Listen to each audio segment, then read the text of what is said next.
Good morning, students. Welcome back. We are going to start our next topic, and the topic is concept of opportunity cost. देखिए, आपने previous class में जो है इस chapter की कुछ टॉपिक्स देखे थे. अगर वहां तक अगर आपको कोई प्रॉब्लम आती है तो आप पूछ सकते हैं. ये जो कॉन्सेप्ट है ये आपके जो चैप्टर चल रहा है, जैसे माइक्रो इकोनॉमिक्स था, उसमें मैक्रो था, डिफरेंसेस थे, प्रॉब्लम्स थी, सेंट्रल प्रॉब्लम्स थी. फिर हमने 3 टाइप ऑफ इकोनॉमी पढ़ी. उसके बाद में हमने सोल्यूशंस देखे कि जो प्रॉब्लम्स है वो तीनों इकोनॉमिक में जो है अलग अलग किस तरीके से सॉल्व होंगे. ये सारी चीजें आपने पढ़ी. ये जो है उससे डिफरेंट कॉन्सेप्ट है. मैं कहती हूँ कि वहां तक आपने जो भी पढ़ा वो थ्योरी था. अब आपको प्रैक्टिकल लाइफ में जो सब कुछ देखने को मिलेगा, अपॉर्चुनिटीज क्या होती है, कॉस्ट क्या होती है, प्रोडक्शन क्या होता है, कंज्यूमर्स, ये सारी चीजें आपको देखने को मिलने वाली. ओके स्टूडेंट्स, तो यहाँ हम जो पढ़ने वाले हैं वो अपॉर्चुनिटी कॉस्ट पढ़ने वाले हैं. देखिए, व्हाट इज अपॉर्चुनिटी कॉस्ट. ये मैं आपको बताती हूँ कि अपन जो भी पढ़ रहे हैं, यानी इस बुक के अंदर जो भी हम पढ़ेंगे उसमें हर एक चीज अपने आप को अपने नाम से डिफाइन करती है. अगर आप यहाँ पे इसके गौर करेंगे कि what the topic is the concept of opportunity cost. अगर मैं इस अपॉर्चुनिटी को लेती हूँ तो अपॉर्चुनिटी का मतलब क्या होता है? Alternative uses. सॉरी, हम कह सकते हैं कि there are many option we have available and we have many opportunities. बहुत सारे ऑप्शंस हैं, बहुत सारी अपॉर्चुनिटीज है, उसमें से हमको एक चूज करनी होती है. और चूज करने के बाद अगर आती है तो आपको हम पहले बता चुके कि हम जो है वो बेस्ट अल्टरनेटिव जो है उसको यूज करते हैं या उसको ही हम चूज करते हैं. तो यहाँ पर भी कुछ इसी तरीके का कॉन्सेप्ट है. देखिए, फर्स्टली है क्या? Opportunity cost refers to the value of a factor in the next best alternative use. इसका सिंपल मतलब ये होता है कि अपॉर्चुनिटी कॉस्ट का मतलब ये है कि मान लो कि आपके सामने दो चीजें, मैं जस्ट एन एग्जांपल से आपको समझाने की कोशिश करती हूँ कि अगर आपके पास दो ऑप्शन अवेलेबल है, ठीक है, फर्स्ट वाला जो ऑप्शन आप यूज करने वाले हैं उस ऑप्शन से आपको सेकंड वाला जो है वो ज्यादा सेटिस्फेक्शन देता है. ठीक है, दोनों को आप कंपेयर करेंगे. दोनों को जब आप कंपेयर करेंगे तो कंपेयर करने पे डेफिनेटली सेकंड वाला जो जीतेगा. इसलिए जीतेगा क्योंकि उसके जो है यूजेस जो है वो हमारे लिए बेस्ट है, या हमारे को उसकी ज्यादा जो है हमको उससे मिलने वाली है. ठीक है, तो फर्स्ट और सेकंड में से आपने सेकंड को जिताना है, मतलब वो जीत गया. तो फर्स्ट छोड़ने के बदले ही आपको सेकंड मिलेगा, because you have sources and sources are also limited.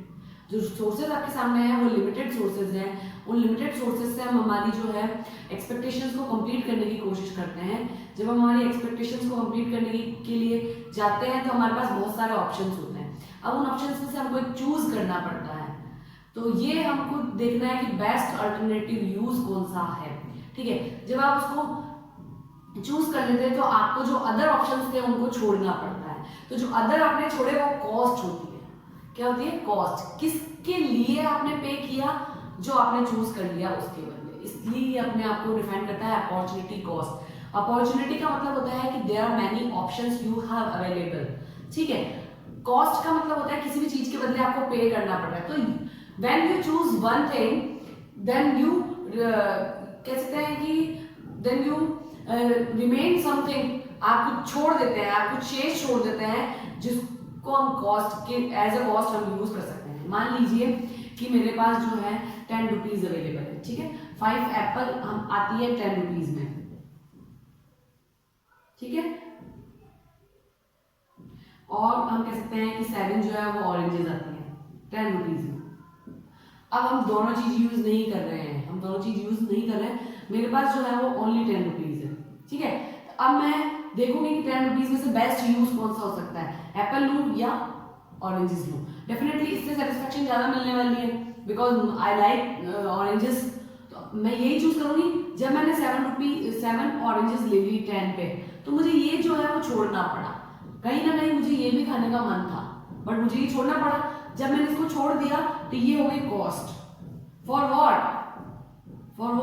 For this. हमने इसके लिए ये जो है वो हमारे पास अपॉर्चुनिटीज थी. कॉस्ट हमने इसको पे की है किसके लिए? इसके लिए. तो ये हो गई हमारी अपॉर्चुनिटी कॉस्ट. यानी आपको जो यूजेस है आपके सामने, तो उसमें से आप बेस्ट अल्टरनेटिव यूज चूज करते हो दूसरी सारी चीजों को अपने दिमाग से निकाल कर. तो जो दूसरी चीजें आपने कॉस्ट निकाली है वो कॉस्ट पे करते हैं आपने किस चीज के लिए जो आपने ले ली. ठीक है, देखिए, opportunity cost refers to the value of a factor in the next best alternative use. हमको किसी चीज को छोड़ने के बदले जो नई चीज मिली है उसको आप कहते हैं अपॉर्चुनिटी कॉस्ट। ये क्लियर हो गया? ये है आपका अपॉर्चुनिटी कॉस्ट। अब यहाँ पर एक कंसेप्ट आता है आपके मार्जिनल अपॉर्चुनिटी कॉस्ट। तो स्टूडेंट्स मैं आपको बताती हूँ, मार्जिनल एक ऐसा वर्ड है जो हर एक पर्टिकुलर एक चीज की वैल्यू को मेजर कर सकता है। तो मैं अगर ये कहूँ कि ये तो हमारी अपॉर्चुनिटी कॉस्ट, ठीक है, इसका एक डायग्राम मैं आपको बताती हूँ। देखिए,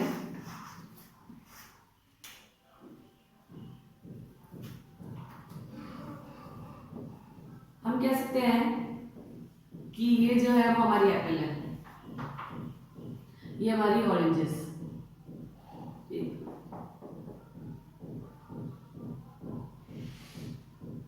ठीक है, एंड देयर इज एप्पल। आपने देखी थी एप्पल 5 ले रहे थे अपन 10 रुपीज में और ये 7 ले रहे थे, तो मान लेते हैं ये 5 और 7 पे हमने कर्व बनाया, ये हमारी अपॉर्चुनिटी कॉस्ट है। अब देखिए हम कहते हैं मार्जिनल अपॉर्चुनिटी कॉस्ट क्या होती है भाई। मान लो कि 10 रुपीज से मुझे दोनों ही चीजें यूज करनी है, ठीक है, दोनों ही लेनी है, तो मैं इस पॉइंट पे आती हूँ जहां पर मैं 5 तो एप्पल ले सकती हूँ और 4 ऑरेंजेस ले सकती हूँ, ठीक है, 5 मैंने ऑरेंजेस ले ली और 4 एप्पल ले ली, इस पॉइंट पे मैं हूँ, ठीक है। अब मुझे ऐसा लगता है कि नहीं यार, मुझे तो ऑरेंजेस ज्यादा चाहिए, एप्पल थोड़ी सी मैं कम कर दूं तो भी चलेगा। इस सिचुएशन में क्या होगा, जब आपको एप्पल ऑरेंजेस इंक्रीज करनी है तो आपको एप्पल छोड़नी ही पड़ेगी, क्योंकि जो आपके पास 10 रुपए है उसमें आप 5 एप्पल और 4 ऑरेंजेस भी ले सकते हैं, ठीक है। अब अगर आपको छोड़ना है, कुछ लेना है एक्स्ट्रा, तो उसके लिए आपको कुछ ना कुछ छोड़ना ही पड़ेगा, क्योंकि जब 10 रुपए है और खानी है 5 स्टार में डेयरी मिल्क, तो दोनों 5-5 रुपए वाली ही आएगी। आप सोचे कि 10 वाली डेयरी मिल्क ले लूं, 5 वाली 5 स्टार ले लूं, तो वो पॉसिबल नहीं हो पाता। तो अगर मुझे जो है 5 स्टार खानी है और डेयरी मिल्क भी खानी है, तो मुझे दोनों ही 5-5 रुपए वाली लेनी पड़ेगी, ठीक है। तो इसी तरीके से जब मैं यहाँ ऑरेंजेस और एप्पल की बात करती हूँ, तो मैंने आपको कहा था कि 10 रुपए में 7 ऑरेंज आती है और 10 रुपए में 5 एप्पल आती है। अब मुझे दोनों ही चीज चाहिए, तो हो सकता है कि मैं अपने 10 रुपए को इस तरीके से चेंज करूं कि दोनों चीजें आ जाए। तो मैंने चेंज करने पे 5 जो है वो मेरी ऑरेंज आती है और 4 एप्पल आती है, ठीक है। अब 10 रुपए पूरे खर्च हो गए, अब मुझे नहीं ऑरेंज ज्यादा चाहिए और एप्पल कम चाहिए, तो मैं क्या करूंगी, यूज करूंगी दूसरे अल्टरनेटिव यूजेस को। तो मान लो कि मैं जो है 6 ऑरेंजेस लेती हूँ, तो मुझे एप्पल अपने आप ही कम करनी पड़ेगी, क्योंकि मेरे पास सिर्फ 10 रुपए हैं, तो ऑरेंजेस मेरी 3 ही रह जाएगी। क्लियर हो गया? ये चीज होती है मार्जिनल अपॉर्चुनिटी कॉस्ट, कि अगर मुझे एक एप्पल एक्स्ट्रा चाहिए तो उसके लिए मुझे इतना त्याग करना पड़ता है। त्याग करना मतलब आपको ये चीज छोड़नी पड़ रही है, ये माइनस में चला जाएगा, इसको प्लस करने की वजह से -1 कर सकती हूँ मैं इसको। तो इसको छोड़ने के बदले इसको आपने बढ़ाया, इसको कहते हैं मार्जिनल अपॉर्चुनिटी कॉस्ट। यहाँ देखिए आप, एमओसी का मतलब marginal opportunity cost is the ratio between loss of output and gain of output. Loss of output का मतलब हो गया कि आपने क्या छोड़ा है, हम ये देखते हैं हमने 1 का त्याग कर दिया, क्या लिया है, 1 लिया है, तो ये आपकी एमओसी है, ठीक है। अगर आप इसको नाम नेम बाय नेम आप डिफाइन करना चाहते हैं, तो ये मान लिया A लिख दिया मैंने, B लिख दिया, C हो गया और D हो गया, तो C B तो मैंने छोड़ दी, किसके लिए, A B के लिए। क्लियर हो गया? ये चीज है आपकी अपॉर्चुनिटी कॉस्ट और मार्जिनल अपॉर्चुनिटी कॉस्ट। क्लियर हुआ यहाँ तक? अब देखिए आगे क्या है, ये आपका इंपॉर्टेंट क्वेश्चन है, what is the difference between marginal opportunity cost and opportunity cost. तो मैं आपको बेसिकली समझा देती हूँ कि क्या होता है।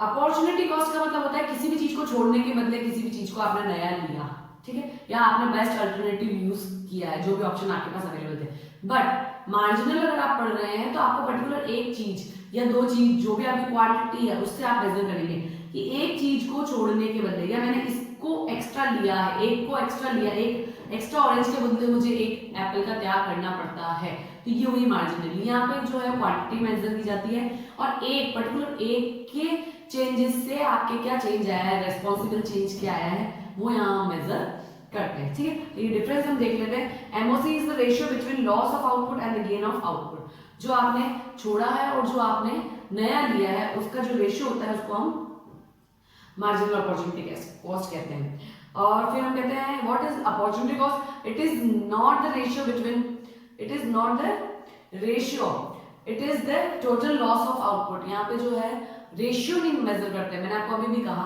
कि जब आप अपॉर्चुनिटी कॉस्ट पढ़ेंगे तो आपके पास 10 रुपए है, आपको या तो आप एप्पल ले लें या आप ऑरेंज ले लें। आप ये नहीं सोच सकते कि मुझे 5 ही लेनी है और 4 लेनी, नहीं, you don't have any option. आपको दोनों में से एक को चूज करना है, एक को छोड़ दो और दूसरे को ले लो, बात खत्म। और अगर आपके पास बंडल्स अवेलेबल होते हैं तो आप बंडल्स चूज कर सकते हैं। बंडल्स का मतलब ये होता है कि जैसे 4 एप्पल और 4 ऑरेंजेस 10 रुपए, 3 एप्पल और 5 ऑरेंजेस 10 रुपए, ऐसे बंडल अगर बने हुए तो बंडल्स आप चूज कर सकते हैं। लेकिन एक बंडल को पूरा एक बंडल छोड़ने के बदले पूरा एक नया बंडल आपको लेना पड़ता है। यहाँ पे आप क्वांटिटी मेजर करते हैं, रेशियो मेजर करते हैं, ठीक है। फिर आता है MOC indicates the cost of 1 more unit of output. यहाँ पे है कि आपको अपॉर्चुनिटी, जब मार्जिनल आप पढ़ रहे होते तो आपको एक पर्टिकुलर अपॉर्चुनिटीज पता चल जाती है कि एक छोड़ने के बदले एक क्या एक्स्ट्रा मिला है। हो सकता है वो 2 मिल जाए, 3 मिल जाए, 4 मिल जाए, बट एक छोड़ने के बदले कोई भी एक चीज का आपने त्याग किया है तो आपको उसके बदले एक्स्ट्रा क्या मिला है, तो आप मेजर कर सकते हैं कि इसकी कॉस्ट क्या आती है, ठीक है। And the next one is it indicates the cost of all units of produced. उधर जो है वो टोटल पढ़ते हैं आप, तो टोटल के बदले टोटल छोड़ना है तो टोटल प्रोड्यूस्ड की क्या कॉस्ट आई वो आप मेजर कर सकते हैं, एक की पर्टिकुलर आप कॉस्ट नहीं देख सकते हैं। तो ये होती है आपकी opportunity cost, marginal opportunity cost and the difference between marginal and opportunity cost. अगर आपके टोटल अपॉर्चुनिटी कॉस्ट आता है तो वो भी वो भी अपॉर्चुनिटी कॉस्ट ही होता है, तो आपको कंफ्यूज होने की जरूरत नहीं है। देयर आर थ्री कह सकते हैं, there are 3 topics. First is opportunity cost, second is marginal opportunity cost and the third is total opportunity cost. तो अपॉर्चुनिटी और टोटल अपॉर्चुनिटी दोनों सेम होती है, ध्यान रखिएगा। तो जहां पे भी आपको पूछा जाए तो आप टोटल अपॉर्चुनिटीज यूज करें वहां पे, ठीक है। और अपॉर्चुनिटी आता है तो आप अपॉर्चुनिटी ही यूज करेंगे। And the next is marginal opportunity cost, जो एक फर्स्ट की रेफरेंस में आपके आता है। अगर आपको कोई प्रॉब्लम आती है तो आप पूछ लीजिएगा स्टूडेंट्स। Thank you.